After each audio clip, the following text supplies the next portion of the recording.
What if I told you that most people are asking the universe for things in the wrong way?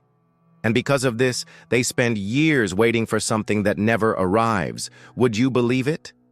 Perhaps you've already made a request with all your might. You've visualized it.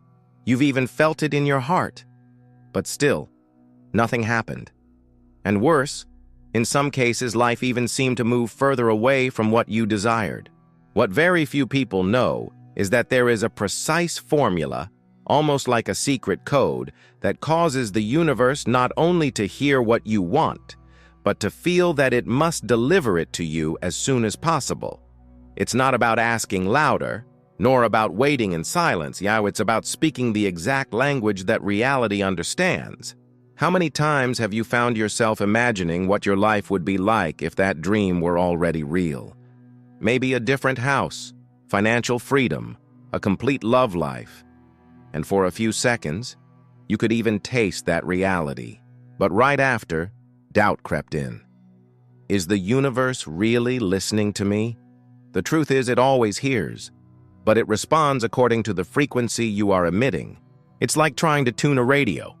If the station is on the wrong number, you will only hear static, even if the music is playing on the air.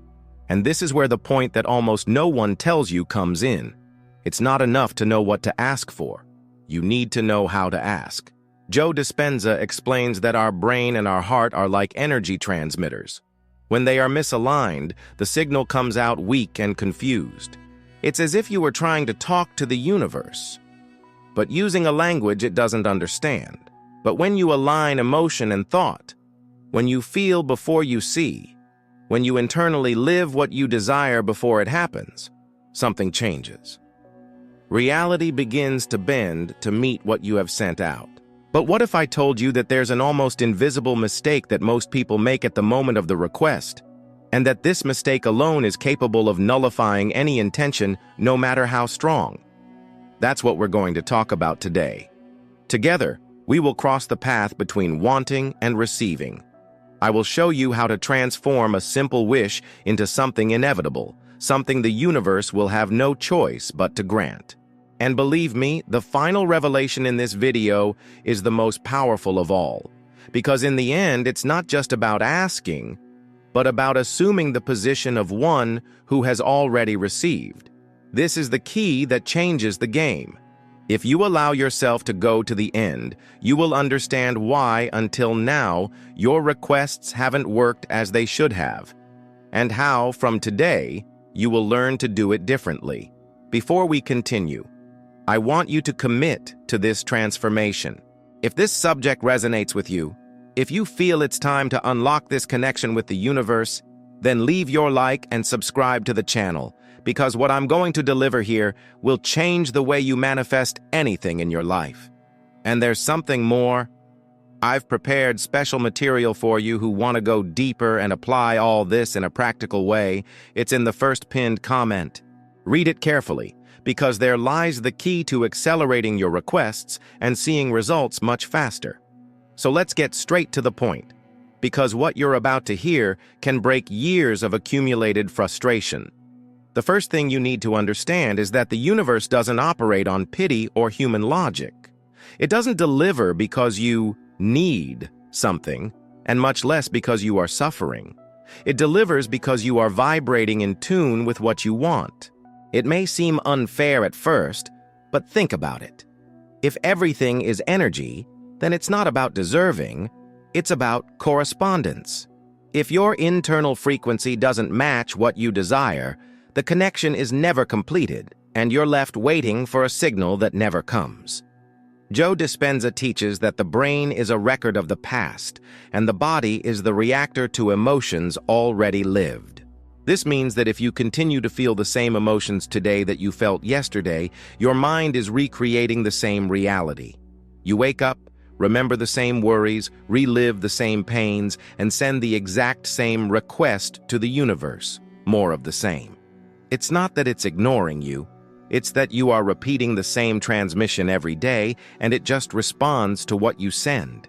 It's like trying to order a different dish at a restaurant but handing the waiter the same written order from yesterday. You want something new, but you're providing the old instructions. And that's why changing your emotional state is the first real step to making requests that come true. When you alter the emotion, you alter the signal the universe receives. But how do you change that emotion if everything around you is still the same? Here's the crucial point. You don't wait for circumstances to change to feel something different. You feel something different so that circumstances will change. It's about reversing the natural order as we've been conditioned. Instead of when I have it, I will feel, you switch to I feel, and then I have. This simple reversal is what separates those who manifest from those who only dream. There is a moment when the request to the universe is most potent, when your conscious mind begins to relax and the subconscious opens up to receive new information. It's that state between wakefulness and sleep, when logic steps aside and imagination takes over. Joe Dispenza calls this the neurological window, a portal where you can plant images and emotions directly into the fertile ground of the subconscious mind. And it is precisely at this time that you not only imagine what you want, but you feel as if it were already yours. It's not about seeing the image as a distant movie, but about placing yourself inside it, feeling the ground, hearing the sounds, noticing the smells, experiencing the joy and peace you would have if it were already real. The more sensory details you add, the more the brain is tricked into believing it has already happened. And when the brain believes, the body reacts, and the energy field around you changes. And this is where many people go wrong. They ask, but they don't feel. Or they feel, but soon return to the old state of worry and anxiety. This cuts the flow, as if you were building a bridge to your manifestation and then suddenly started tearing it down. That's why consistency is essential. It's not about doing it once and expecting something to fall from the sky. It's about maintaining the state until it becomes natural. Another trap is asking from a place of lack. When you say, I want, with a weight of scarcity, the frequency you send is, I don't have. And the universe doesn't understand what you meant to say. It understands what you vibrated. Therefore, the key is to ask from a place of abundance. You place yourself in the scene as someone who already lives that reality. And in that moment, you are no longer asking. You are giving thanks. It's as if you were saying, thank you, universe, for having already given me this. Gratitude is the energetic signature of possession. When you are grateful for something you don't yet see, but feel as real, you create a magnetic field so coherent that the universe responds with synchronicities, opportunities, and encounters that seem like coincidences, but are not. It is reality itself reorganizing to align with your request. Joe Dispenza talks about entering the quantum field, a space of infinite possibilities where everything already exists in potential. When you emotionally connect to an outcome, you pull it from that field into your physical reality. It's like tuning a radio station. All the songs are on the air, but you only hear the one on the frequency you've chosen. And here comes a fascinating point. The more you detach from the how and the when, the faster the request manifests. This isn't passivity, it's trust. It's understanding that your role is to emit the signal and live as if it were already real, while the universe takes care of the invisible connections that will bring it to you. Attachment to the outcome generates anxiety, and anxiety sends a signal that you don't trust. Perhaps you've already noticed that when you're distracted, happy, and living in the moment, good things start to happen without you trying to control them. This happens because, in those moments, you are in a state of flow, connected to the field of possibilities without mental blockages. Making requests to the universe is less about effort and more about allowing. Now let's talk about what really accelerates this process. One of the most powerful techniques is the combination of visualization and elevated emotion. It's not enough to just see it in your mind, nor just to feel it. You must do both at the same time. It's like using both wings of a bird to fly. When the image and the emotion meet, the signal emitted is complete and irresistible to the quantum field. Another determining factor is clarity. If you don't know exactly what you want, how do you expect the universe to know? Vague requests generate vague results. Be specific, but not limited. For example, instead of saying, "I want more money," you could say, "I am living in abundance. I have sufficient resources to do everything I desire with plenty to spare." Do you see the difference? The first request points to lack. The second already carries the energy of possession and freedom. And here's something few people realize. The environment you live in also influences your vibration. If you are surrounded by people who constantly complain, doubt, and feed thoughts of scarcity, your field will be contaminated by that energy. This doesn't mean cutting everyone off, but it means emotionally shielding yourself, creating daily moments of reconnection with your ideal frequency. You also need to learn to identify the signs the universe sends back. Sometimes the answer doesn't come in the form of immediate delivery, but as an invitation to act. It could be a strong intuition, a sudden idea, or even a coincidence that puts you in the right place at the right time. If you ignore these signs, you miss the bridge that leads to your manifestation. And yes, I know, it can be difficult to maintain this high vibration when current circumstances seem to scream the opposite of what you want. But that is precisely the test. It is in these moments that you prove to the universe that your faith does not depend on what you see, but on what you choose to believe. And when you pass this test, it's as if the field says, now she is ready to receive.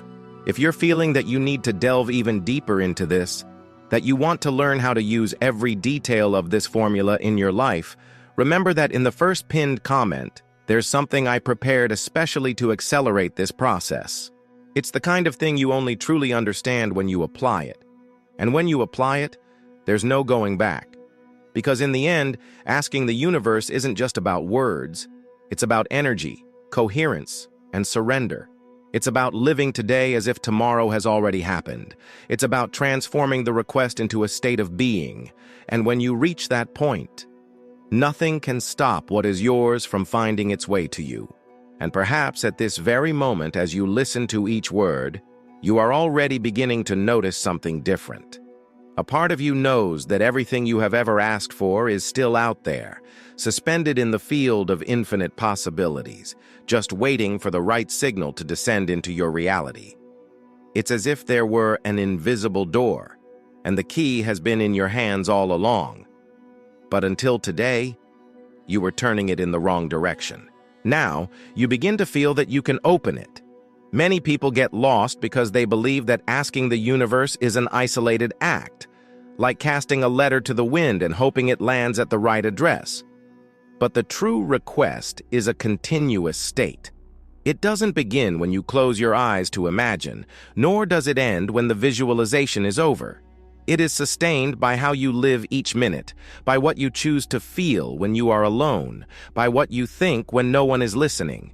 This is the silent communication that shapes the reality around you. Joe Dispenza says that when you live as if your future has already happened, your brain and body begin to align with this new reality. Your neurons form different connections. Your hormones change, your energy field reorganizes. It's as if you start to emit the scent of what you desire, and the universe, like a radar, picks it up and sends what corresponds to that signal. It's science and spirituality, mixed in the same phenomenon. But there is a detail that separates those who truly manifest from those who just try. They do not return to the old state. They do not allow themselves to be imprisoned by the past or by current circumstances. You can feel the pain. Yes, you can even have moments of doubt, but you cannot live in those feelings. Because if you do, the field understands that this is your truth and continues to materialize more of the same. And here comes the most transformative and perhaps the most challenging part: letting go. You make the request, you enter the frequency, you live the emotion, and you release. You don't keep checking if it has arrived. You don't keep digging up the seed to see if it's sprouting. You trust. because trusting is the final proof for the universe. It's like saying, I know it is already mine, and I don't need to watch over it. When you let go, the energy flows without blockages. Perhaps this is the hardest lesson for those who are starting. Letting go seems counterintuitive. After all, you want it so much. How can you simply let it go? But when you understand that holding on too tightly is an act of fear, and that fear is a vibration of lack, you realize that letting go is the most coherent act with abundance. It's what makes the field reorganize more quickly. And if you doubt it, look at your own life. How many incredible things came to you precisely when you stopped insisting? When you relaxed, when you occupied yourself with other things, when you simply lived? That wasn't coincidence. It was quantum physics in action. It was proof that when you get out of the way, the universe can work. Now understand this as a pact with yourself. From today on, every time you make a request, you will no longer place yourself in the role of someone who is waiting. You will live as someone who has already received. You will wear this identity, not as a role you play, but as your truth. And, little by little, the external world will have no choice but to align with what you sustain internally. And this is the final revelation I promised from the beginning. It's simple to say, but powerful to live. You don't manifest what you want. You manifest what you are. As long as your desire is something separate from who you are now, it will remain a distant possibility. But the moment you become, internally, the person who already lives that, the manifestation ceases to be a future and becomes an inevitable consequence. And that is why, from today, every request you make will not be an act of supplication, but a declaration of identity. You will not say, I want. You will affirm, I am, I have, I live. Because the universe doesn't respond to what you beg for, it responds to what you embody. So let this be the moment you decide to change the way you ask, think, and feel. Let every word and every emotion be seeds cast into the fertile field of creation. And soon, when you look back, you will realize that it all began now. If this message made sense to you, if it somehow touched something deep within you, then don't keep it to yourself. Leave your like, subscribe to the channel, and continue on this journey with me. Because believe me, when you commit to this new way of living, the universe commits to you too. And if you feel ready to accelerate this process, to transform this theory into something living and tangible, remember what I left in the first pinned comment. That's where you will find the next step to see this formula working in your life quickly and powerfully. Don't ignore this call. Now breathe and begin to ask again.